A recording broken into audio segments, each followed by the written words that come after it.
We'll now have a talk by Barry, whom you all know, of course, so I don't. No further introduction necessary.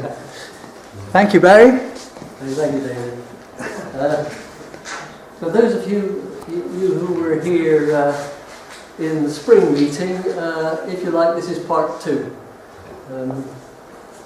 Back in the spring, I introduced my talk with this slide, so here it comes again. Velikovsky Chronology. In Ramesses II in his time, Velikovsky claimed that the Battle of Kadesh, fought between Egyptians and a Hittite coalition, was the same as the Battle of Carchemish. And his argument, if you remember the book, forms a large part of that book. What I'm wanting to do, as I did last time, is say, well, yes, there's lots of arguments about whether the two battles are the same, but if they were, then putting those battles together puts a lot of history together as well. And so you can't just argue about the battle, you've got to look earlier and later, because that must tie up as well. Now, in my last presentation, what I did was go past those two battles and look at the history about 40-50 years later in both cases. What I'm doing today is going the other way, to look at earlier rather than later. Again, this is more or less the slide I had last time. Velikovsky's reconstruction requires that the battle, and therefore Egyptian and Hittite history, has to be downdated by something around 670 years, which of course is absolutely drastic. The Battle of Carchemish, pretty well dated to 605 BC. So Velikovsky was pulling down the Battle of Kadesh by about 670 years to make them the same thing. We have been discussing this in SIS for some time. In review in 2016, there was a lot of discussion about the battle itself. In 2017, we not only looked in more detail at the battles, but also looked at a few years after and found that the next 3, 4, 5, 6 years seems to fit quite well with the two histories. And as I said, on the spring meeting, I took a jump forward and looked at about 40 years later in both the history of around 550 BC and the history from Hittite and Egyptian history, which, as I said, had been brought down by hundreds and hundreds of years. So this is what Velikovsky was doing.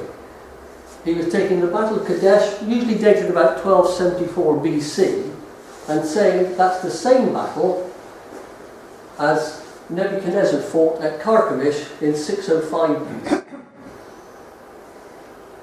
He took that and brought it down. But as I said, you can't just compare the battles. If he was right about the battles, then the Battle of Kadesh pulls down probably at least 100 years of history before and after that you can't separate. So what we did in the spring meeting was looked at this 1230 BC history and said, does that compare in any way with the history around 550 BC? Now what I'm doing today is going in the other direction, not look at the later generation but the previous one, and bringing down history that is conventionally dated around 1320 and comparing it with history around 640 BC. So, as I said, this is drastic. Velikovsky, to most people, was doing something which just is untenable. But I think you'll be surprised at the results. So, what we have now, a further test, spring meeting, I said the histories sometime after the next generation must fit. If Velikovsky was right, then does the Egyptian Hittite history agree with the history of the 7th century BC, but now decades before the battles, rather than last time we looked at decades after the battles? And just to summarise the spring meeting, because we were looking at dates later than 605 BC, we were comparing Hittite and Babylonian texts about 50 years after the battles.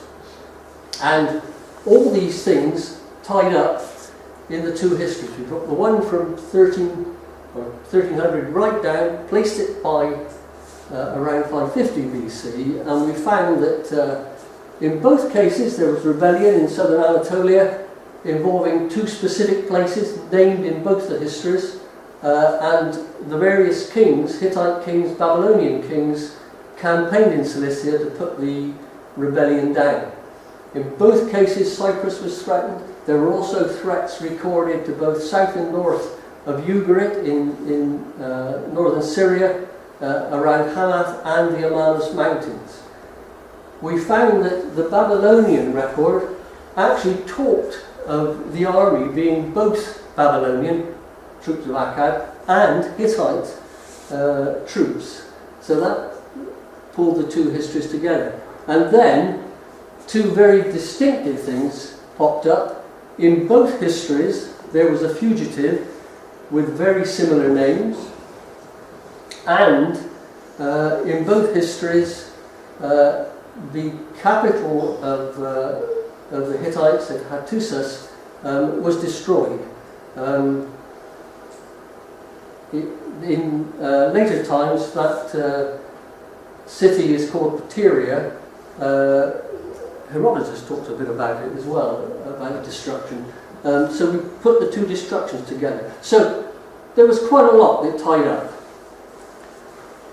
So that was what we did in the spring meeting. I think encouraging that the two histories seem to be tying up. Today we're looking back before Kadesh. Now, if we look at Hittite history first, this is history that's normally dated around 1320 BC. The Battle of Kadesh about 1274, something like that. In Hittite history, before Mu'taz II, who was the victor at Kadesh, his father Mercilus II had been the Hittite king. Mercilus inherited an empire which included eastern Anatolia and northern Syria. The Hittites had been expanding for some time and taking over quite a bit of the northern part of the Middle East. And the great thing that happened in the reign of Mercilus is he extended the empire west, right to the Aegean coast. So having ruled eastern Turkey, as we would call it nowadays, he actually campaigned right to the Aegean in western Turkey and campaigned there, suppressed the locals and took it over and ruled that area for many years to come. And just a picture of what we're talking about there. You have the Hittite capital here at Hattusas on the plateau in Turkey.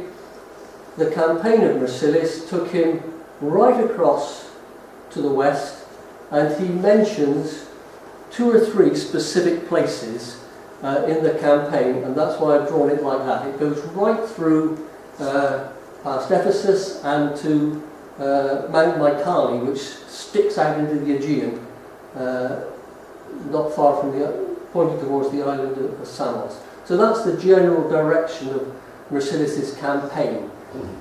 He calls it the campaign against Arzawa, which was a general Hittite term to cover a large part of western Anatolia. The background to the campaign, Mercilus had complained to a king called Ukazitis, who was the king of Arzawa, about return of soldiers. Mercilus calls these soldiers the Sardana. It's a name which actually crops up in Egyptian history as well. It looks as though the Sardana were a group of soldiers provided by Ukazitis as mercenaries in the Hittite army. When Mercilus became king, he was a young chap, probably early 20s, and the various kings thought, oh well, we can get away with this. This guy's a bit young, he's not going to be as powerful as his father. They were mistaken. But what seems to happen is this Ukazitis recalled his soldiers. And Mercilus, whether that was the real reason for the attack or just something he used as an excuse, he complains that Ukazitis had taken the Sardana troops back and he had complained to him to say, no, look, I need them in my army, allow me to have them again. Ugazitis refused, and the Hittites therefore attacked. When the attack occurred, and this is all in the annals of Mercedes, Ugazitis, the king, fled. And quite a few of his nobles fled to the coast to somewhere called Apazaz. Now, almost all Hittite historians agree that that must be Ephesus. The word is so close. The only worry they have is that did that Ionian city Ephesus actually exist in 1300 BC? But generally there isn't much argument. If he fled to the coast and escaped to the islands, Apazaz has got to be Ephesus. Others of the Aslan royal family and a lot of troops took refuge on Mount Mycale and in a place which the Hittites call Perundu. During the assault, Ugazitis died. He wasn't actually killed, as far as we can tell from the records, but he was taken ill. He was an oldish man. He was taken ill and died sometime in his flight to try and get away. And the campaign, which lasted 2 years, eventually ends with the Hittites besieging this place called Perundu and capturing, I think it was a son of Ugazitis and some other of his family as well. And that's the general background to the Hittite assault, dated conventionally to 1320 BC. What I'm going to look at now is the history before the Battle of Carchemish, and so we're down now into the 600s BC. History in the decades before the Battle of Carchemish, dominated by Assyria. They were rulers of most of the Middle East at this time, and one of their major kings, Ashurbanipal, ruled for a long time. Typical of a king that rules for a long time. Early in his reign there was a lot going on and lots of campaigns. He campaigned to Egypt and other places. But as the king got older, there wasn't so much activity internationally. In fact, things settled pretty well. Assyria still ruled Syria, Palestine, and on and off Egypt, but not for long. But little happened on a military front with Assyria itself, but the Assyrians did record things that were happening in Anatolia, although they weren't directly involved. During the reign of Ashurbanipal, the Assyrians had lost control of Anatolia. There were native Hittite kings, and the major thing that's recorded is around 640 BC, the Hittite king and his Cimmerian general, Ligdamis, attacked Lydia. Gyges, the king of Lydia, died during the attack. And that's recorded not only by the contemporary writings of the Assyrians, but some of the later Greek writers also. Strabo, for one, relates the attack by the Hittite king and Ligdamis. The Cimmerians were tribesmen from the northeast of Anatolia who overran the plateau around 700 BC.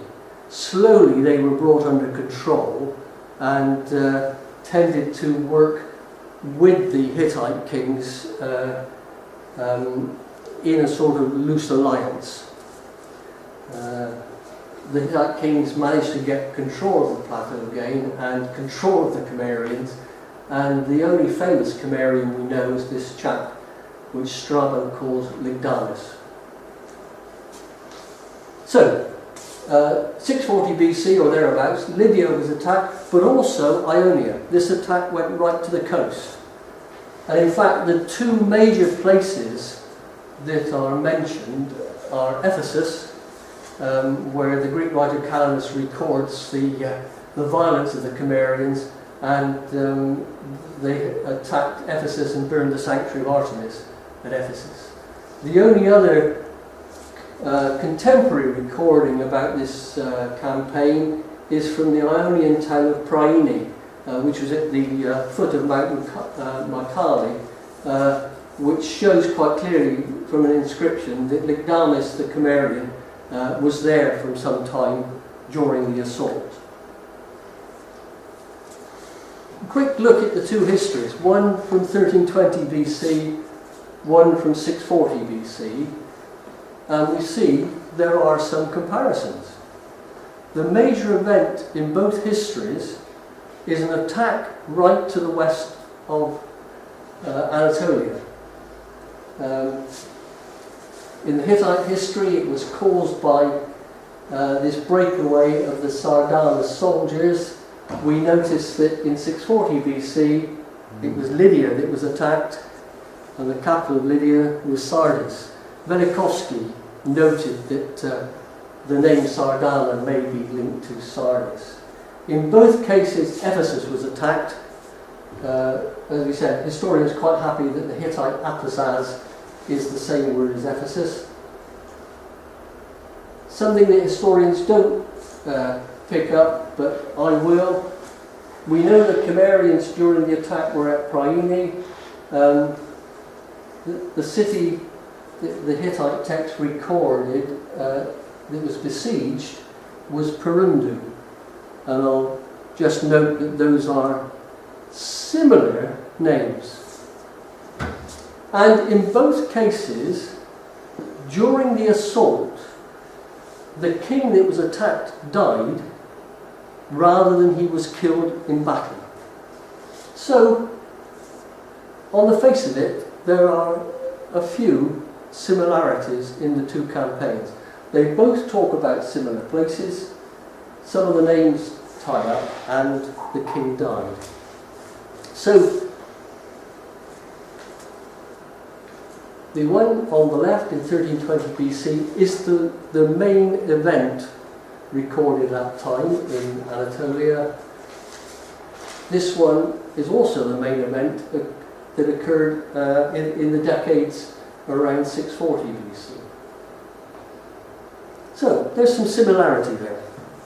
Even the names may not be as different as they appear.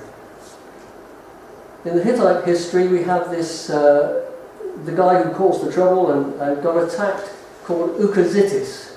Now, the guy who gets attacked, the king of Lydia in 640 BC, is called Gyges. That's the Greek form of the name. You find it in Herodotus.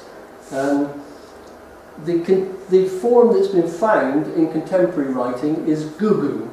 In the Assyrian writings, they call him Gugu. Some historians have suggested that, trying to work out what the word Gugu might mean, they think it's probably the Hittite word Kuka, which means grandfather. And they suggested that the term Gyges was not a name, but a title. Like the grandfather of the country. We know he was an oldish man at this time. Obviously, Kuka is not that far from Uka. Even the country might tie up. Arzal was a large place, bigger than the Arzal lands that the Hittites refer to, was larger than what we would call Lydia, but part of Arzal was called Luia, which of course isn't that different to the Greek form, Lydia, and the Assyrian form, Ludi. So there is some similarity, possibly, between the name of the king and his country. But there's more, and it particularly involves this guy. What you see here is a seal. In ancient times, the letters were written on clay and baked. And I think we're all familiar with the cuneiform writing of the little squiggles in the clay to write the language. The kings, just like in modern times, would have a seal, but not put in wax, but put on the clay. And what we see here is a classic Hittite seal. probably only about that big, of course, because it's just to make an impression on the clay letter to show that it came from the leader or king himself. This particular one is called the Tartan Demos seal. It was not deliberately put identified. Sayce was a historian who in the late 1880s, 1890s really rediscovered Hittites. They'd been lost really to history. And he found out about this seal. In fact, I don't think an historian has ever seen the actual seal. What Sayce found evidence of was impressions of a seal which apparently had been lost. He was a little bit concerned that it was genuine, and he did a lot of investigation, and eventually found a guy in Turkey who remembered the actual silver seal itself and had the impressions made. So Sayce was eventually satisfied that this was a genuine seal. What we see here in the picture is the impression the seal would make. Of course, the guys who carved this in silver had to carve it back to front. The picture that you wanted on the impression was that, and the guys who carved it had to think about it in reverse, obviously. So it is a very high quality piece of work when you think how small that is, carved in silver. If we look at the seal, you've got a picture of a king. Round the ring, you can see, is actually cuneiform writing. The cuneiform means wedge shape, because of course if you scratched a stick through wet clay, you got a wedge. And so what the artist has done here is repeat, actually carved in the silver, the cuneiform inscription. And Sayce had no trouble with this. The symbols say Tarik Tim Mesar Mat Herme, which he turned into a more English setting as Tarku Dimi, king of the land of Herme. I expect most of you recognise the word Sar is very common in the ancient languages as king. One thing that Sayce noticed was that the symbols of the cuneiform were quite late. He picked up that some of the symbols carved were very similar to cuneiform characters from somewhere around the turn of the 8th century BC. So he said it's clear that the seal must come from that sort of period. He compared it with some text from the time of Sargon II, about 710, 720 BC, where particular types of some of these characters tied up. And so Sayce was quite convinced that this seal was quite late.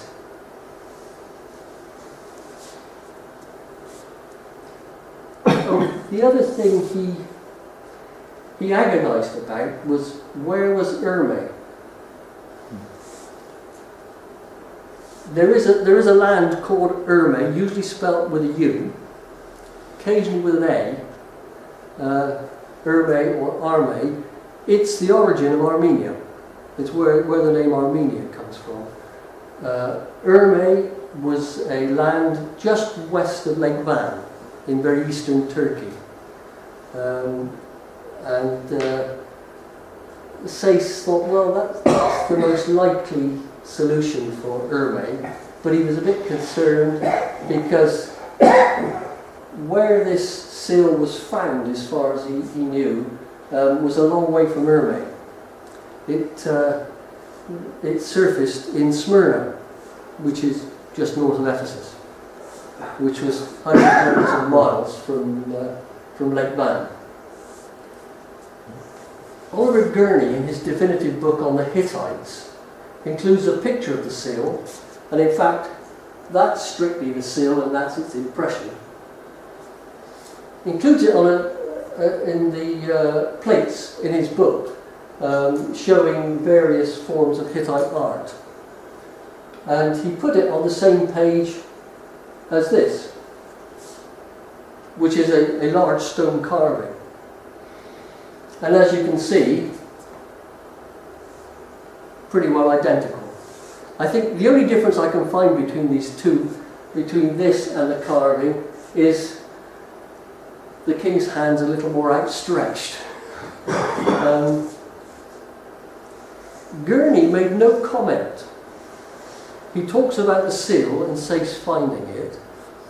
He put these on the same page, but he doesn't comment on them at all. And the reason, I think, he was afraid to comment, he obviously thought they went together. The Tarkon Demas seal is dated to about 700 BC, roughly. This carving in stone cannot be later than 1200 BC because it's found in Hattusis, the Hittite capital, which was destroyed around 1200 BC. These two are 500 at least, possibly 700 years apart. Identical. As I said, the seal of Tarkon Demas is classic Hittite art. We have a lot of the seals of the Hittite kings, or at least, if not seals, impressions on clay. And the closest of all the Hittite seals to the one of Tarkon Demas is this one. You can see there's a picture in the middle. You've got the cuneiform around it. And much clearer on this one, but they're also on the Tarkon Demas seal, is all these funny symbols. The funny symbols in the circle are Hittite hieroglyphs. Notice that when it's a Hittite king that's represented on the seal, the picture is quite different. The Hittite king, in this case Muwatallis II, is the little figure, shown in the embrace of his god. And that's the classic way the Hittite king was represented. He always has this funny scepter and a funny curly staff that he carries around. So what we know from this picture is Tarkon Demas, or Tarku-Dimi, was not a Hittite king. He is not represented like a Hittite king. He is shown quite differently in the carving. As I said, this is the seal of Muwatallis II, who was the son of Mercillis and who was the victor at Kadesh over Ramesses II. So this seal dates from, in conventional terms, about 1300, 1280 BC. But in style, it is the closest one to the Tarkon Demas seal. So we've seen two things contradicting Sayce's dating. Sayce said the seal comes from around 700 BC, but the same picture appears hundreds of years earlier. A very similar seal occurs over half a millennium earlier. And on to a third Hittite picture. This is quite weathered. It's a carving of the Hittite weather god, very similar to the god embracing Muwatallis on the seal.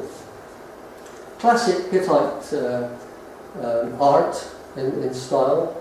And the carving is found at a place called Karabel, which is right over in western Anatolia, a long way from the normal Hittite lands, between Sardis and Ephesus.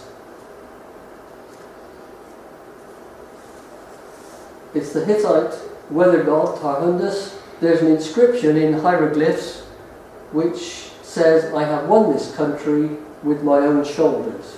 Why shoulders, I'm not sure, but that's the inscription. Clearly, it's a carving to commemorate a capture of western Anatolia. But the remarkable thing noticed by David Hawkins, the great Hittite historian, about 20 years ago, there are hieroglyphs carved with this statue, and they're exactly the same hieroglyphs that are on the seal of Tarkondimos.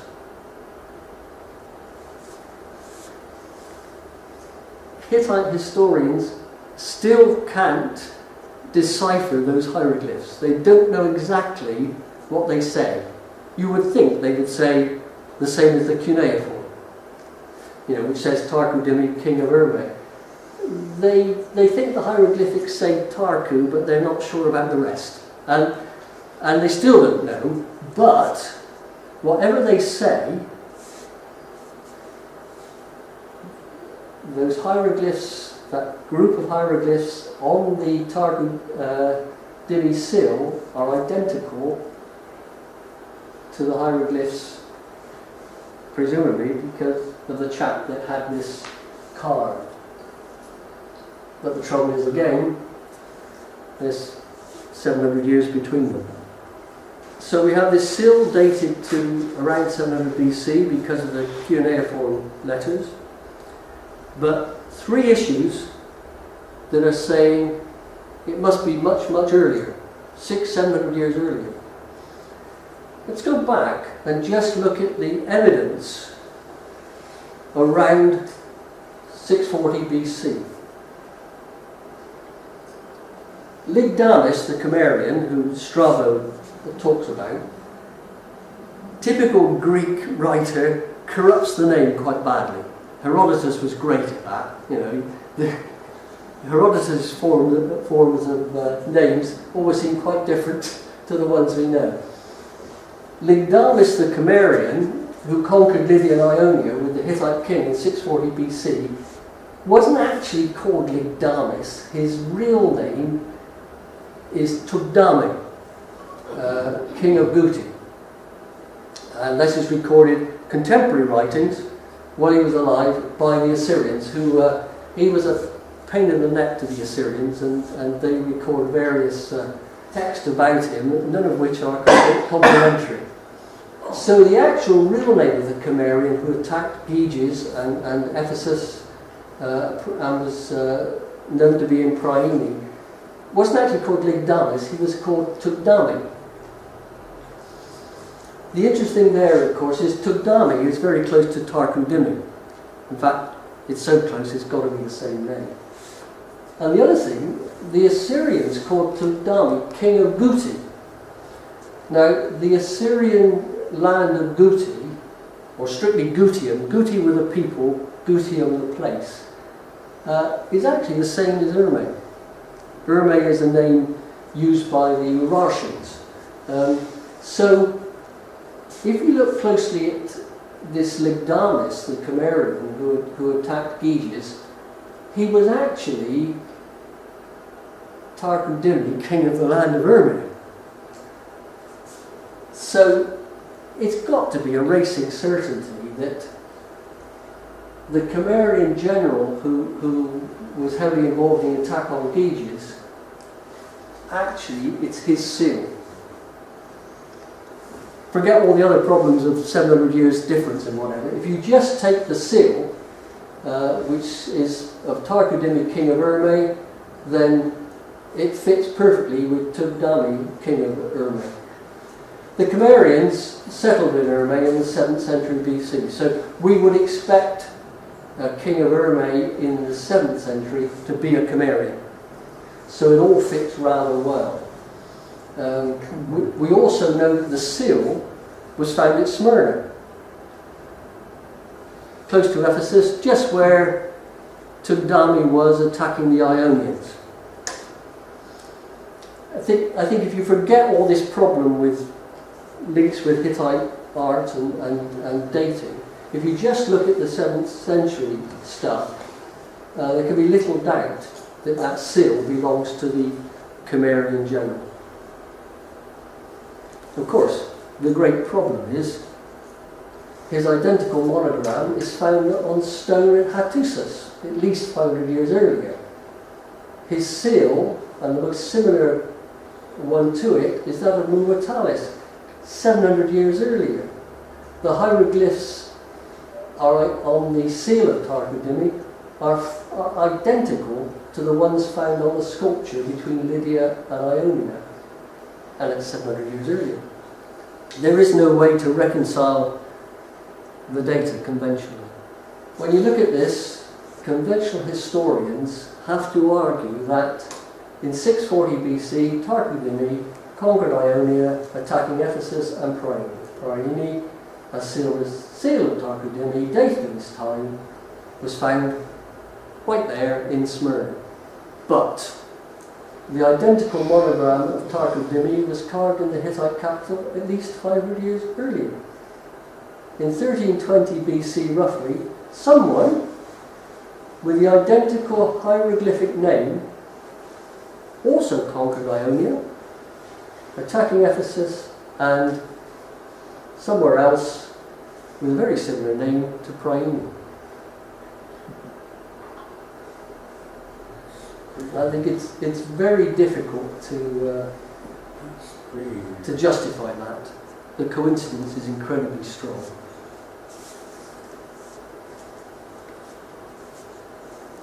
So, a conclusion that covers this talk and the one at the spring meeting. Velikovsky put two battles together that were 670 years apart. We recognise that if you put the battles together, you drag a lot of history down as well. And what we've seen over the two meetings, that you have about 100 years of Hittite history, about 40-50 years before the battles, 40-50 afterwards, from the time of Marcellus to Callias IV, usually dated to 1320 to 1220 BC, but that 100 years agrees in detail with much later history from 640 to 540 BC. Now, I did those as tests to Velikovsky. I have to say, his theory stands up rather well. However outlandish and ridiculous we think moving history by 670 years is, that's a phenomenal coincidence. Any questions? How do you see the Phrygians and Phrygians? The Arzawa lands, when Marcellus conquered them, they were a good deal bigger. There's sort of what historians call Arzawa proper, which was about the land of Lydia. But there were other lands east of Arzawa proper, which were termed the Arzawa lands. Three of them. And one of them is called the Sika River lands, which was the northern one of the three. Now, I think Sika is just a shortened version of Sekaria, which is Sangaris. So the Sika River land that the Hittite histories talk about, I think was Phrygia. Can you comment on any possible connection between the land of Arzawa and the Mycenaeans? And the Mycenaeans. Mycenaeans. No, the usual connection that historians try to make is not with Arzawa, but with another country mentioned by the Hittites, which is Achaia. The Hittites talk of Achaia and Achaeawa. Now, if I know my Greek, Achaeawa sounds like Achaeawa, the people of Achaia. And historians say, Achaeans? You know, so the later Greeks, not the Mycenaeans? No, the Achaeans were the Mycenaean Greeks of Homer. Yes, yeah. thank you. So that's a connection that's made. Achaia occurs quite a bit. The problem is, if you look at the story of Marcellus attacking Ugazitis, he fled to Arzawa with the intention of going to Achaia. So that could fit, he'd be going to Greece. But immediately west of Ephesus is Chios. I think Achaia is Chios. And there are lots of other things that were tied up. You know what historians are? Anything with an AK has got to be Achaeans. We talked last time about the Akawasha. Well, they're thought to be Achaeans. There's a problem though, because the Akawasha were circumcised. The Egyptians had a wonderful way of recording the number of people they'd killed. They only kept one small part of the individual. So that one falls down. And I think I think Achaia fits better for all sorts of reasons. But yes, it is it's a commonly stated thing that the Akiyawa or Achaia is something to do with Achaeans. Could you go back to the previous slide, please? I wasn't clear what you were equating. Are you saying the name Toku Dimi was the same as Merciless? You've got that information. I think there's little doubt about that. We all know that Toku Dimi conquered Ionia. That's recorded very times. There's no argument about that. The second. But the second bit, we've seen that the identical monogram to the seal was carved 500 years earlier, at least, What, so is in Hattusas. is the monogram the name of the storm? No, the monogram is the picture. Remember we had... It wasn't different. They were quite different. I mean, one was the god with the arm round. No. There's the seal of Tarkon Demos. Ah, you mean the picture of the man? Yes. Yeah, that's what I meant by the monogram. Yeah. Isn't that from the Yazidi? Is that the Hittite sanctuary of Yazidi? Yazidi. Yeah. Sorry?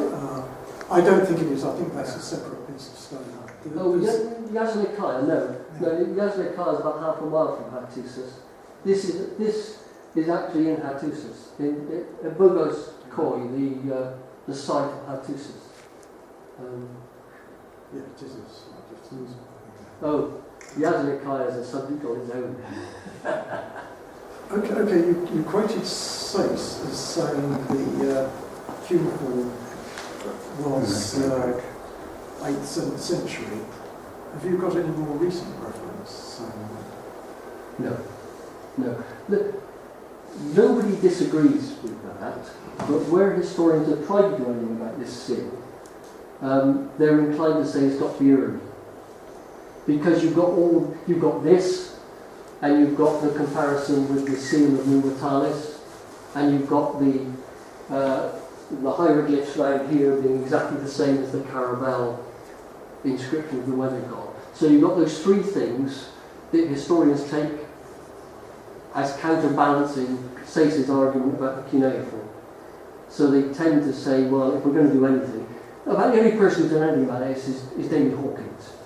And basically what he's done is say, he doesn't say it as such, but basically he's ignored Sace's argument. He's not argued that the cuneiform could be early, he just ignored it. Because there's three other things pulling the dating back to 1300 BC. Yeah, well, I can see you would say that. Presumably the cuneiform is actually Hittite language, rather than Syrian, but you're saying the signs are... The cuneiform is, it's so basic, you can't even talk about language. It's just, whether it's the Hittite language or Akkadian written in cuneiform, the individual symbols have the same sounds. The Hittites took over the Akkadian cuneiform basically to write their own language. But of course, when it would be surprising they were quite so simple. Well, the actual symbols spell out Tar, Rik, Ten, Me, Sa, Mat, Me, which is basic Akkadian, if you like. But the Hittites wouldn't have had different meaning to those, because it's just a name, so it's just sounds. The Hittites relied very heavily on the Babylonians and Syrians for their writing. They really just copied it. Do you want to answer, Steve? Presented here actually explains the Trojan War as given in Welsh texts. If you understand, the Cimmerians are the Cymry, and they've now invaded Ionia, which was Greek. King Priam means the first one, doesn't it? Priam. The Greeks are invading Troy because of what they've done to Ionia, these Cimmerians. Let me finish. The Welsh texts go on about how they came from that area of Anatolia, the Cymry, and then later on there's the Trojan migration to Britain with Brutus. And this is all explaining how this came about. The Cimmerian, like anything in history at this period, is Greek. Yeah. The Greeks wrote so much about it, we all use either biblical names for things or Greek names. Yeah. The original name is Gimmerai. Yeah. In fact, before the Assyrian word is Gimmerai, which Yeah. the Greeks turned into Cimmerian. Yeah. Not too bad. G and C, K. All right. The Assyrians also called them Casca, or Gasca, depending on how you pronounce it. In the early incursions of the Cimmerians from the sort of Pontic region into the plateau of Anatolia, the Assyrians around sort of 710 BC talk of the Casca invasion. Sargon records he built fortresses in Cilicia against the Casca. Yeah. And then sometime they dominated the plateau for about 30 years. And by the end of that, they tend to be called Gimmerai. Yeah. But they also use a term Umamanda, which basically means sort of unruly hordes. Yeah. They link very I've read, closely to the Scythians as well. have you read anything from the British Israelites on this? British.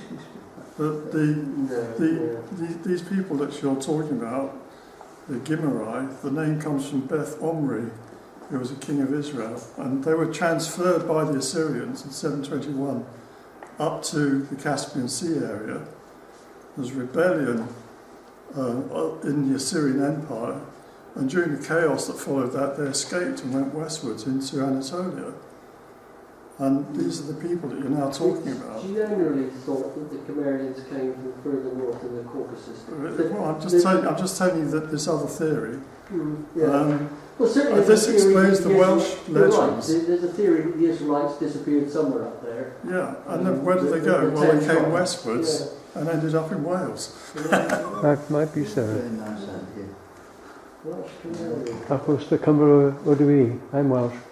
Well, Tarkudini was probably one of your ancestors. Could be. But it would, Have a count for my short all I'm legs. saying here is I'm not saying necessarily believe that, but I've read plenty about it.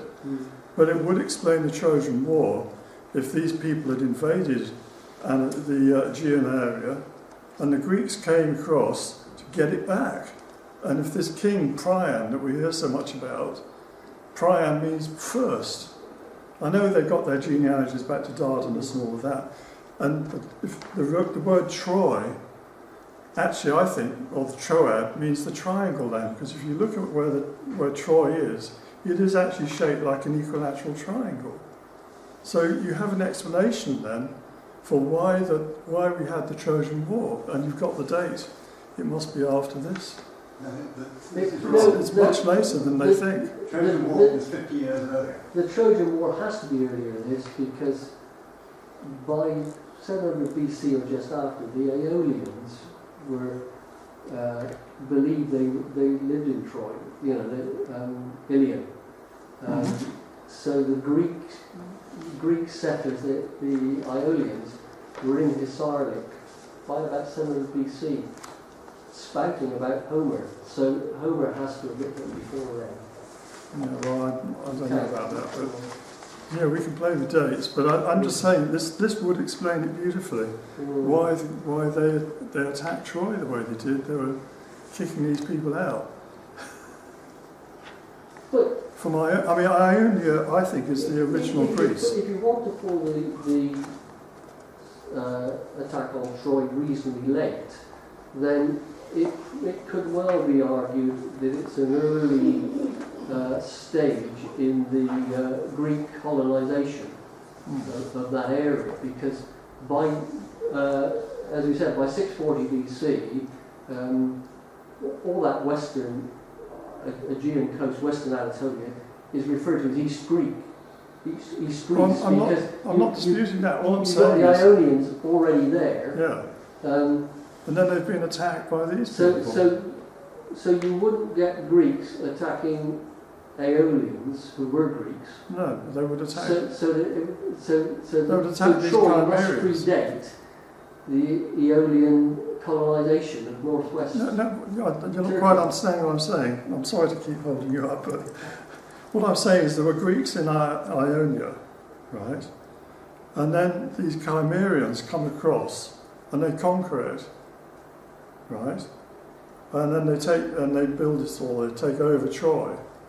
And then the Greeks from Greece come across to get it back from their fellow, on behalf of the Ionians who've been conquered by these Chimerians. So I'm looking at a more complicated scenario. Yeah. I think. Is that fanciful? No, I think the problem is that by this time, by the 7th century, it's pretty sure Homer had already all been written. Well, one of the things that Velikovsky says is that you've got to... Velikovsky had it in about 740 BC. Did he? Yeah, Velikovsky. He got rid of the Dark Age from Greek careful. history. This answer is going to tie together what Bob was talking about as well. I think Velikovsky dated the Trojan War to about 740 BC, but he linked it to a close encounter of Mars and Venus because of the Homer talks endlessly about Mars and Venus being involved. But I think even that's too late. You better write it up for us. I'll write you something on this. There's this theory. I mean, Why not? I know it's fanciful, but what are we here for but to be fanciful? Speculative. Speculative. That's the word. Much more acceptable word. So I believe the next meeting here, the main meeting, is the 27th of April. Is that right? The AGM? That's what I've got in mind. If you've got it, then it's right. I mean, but does anybody know of another meeting before that? No, I think that's... So we'll see you on the 27th, and if anybody wants to come to my house for a study group, the next one is on the 8th of November. If anyone can have some editorial input, we'd be very good. Ah, yes. Please write in to Barry or Philip or who else? Trevor. I think you have to write to Trevor, don't you? Well, any of us will. Anyway, yes. So thank you very much, everybody. And thank you, Barry. That was very, very interesting.